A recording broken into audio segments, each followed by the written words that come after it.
Hello, this lesson will be helpful to go through the learning and exercise phase as regards Beowulf and the epic poems.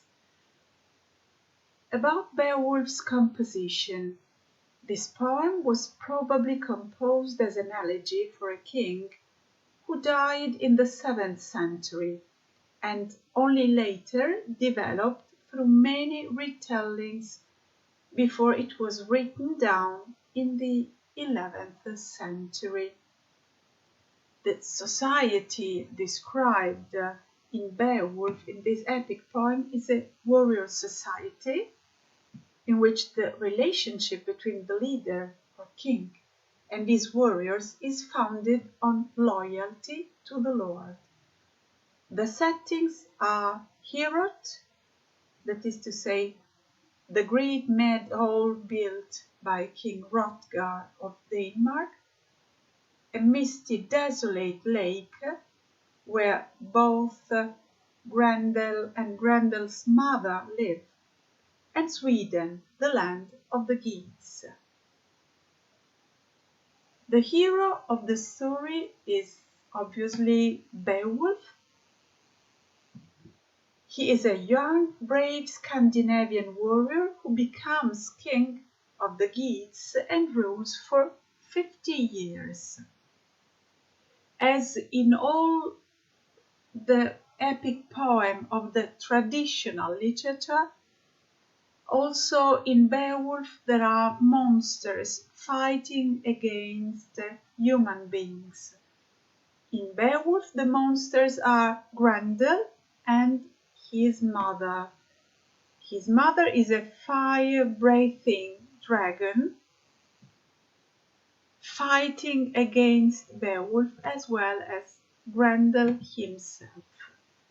The main theme is the struggles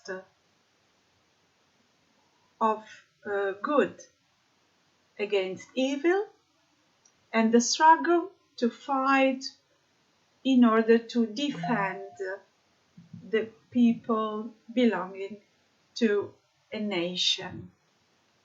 The virtues of the hero. Beowulf embodies the hero in the eyes of his fellow men due to his incredible physical strength.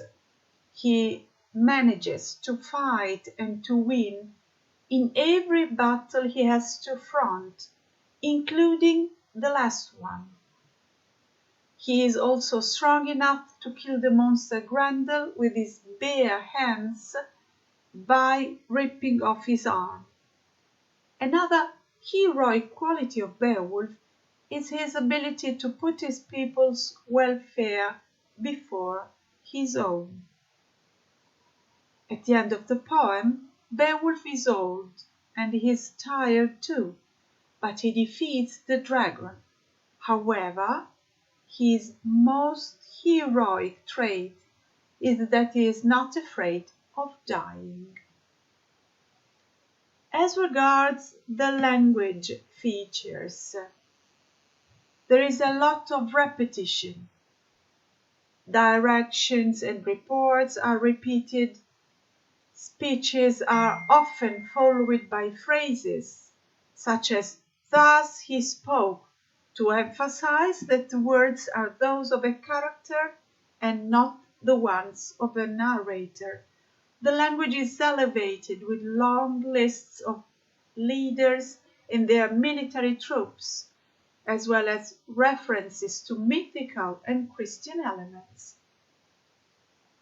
There are also lots of alliteration and formulae, parallelism and antithesis recur throughout the whole poem. Now I think you are ready to go through the video I introduced to you and then to do exercise 1 at page 49, the one I'm going to show you here.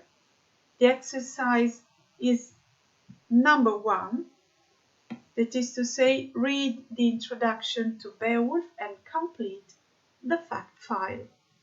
Thank you. Bye for now.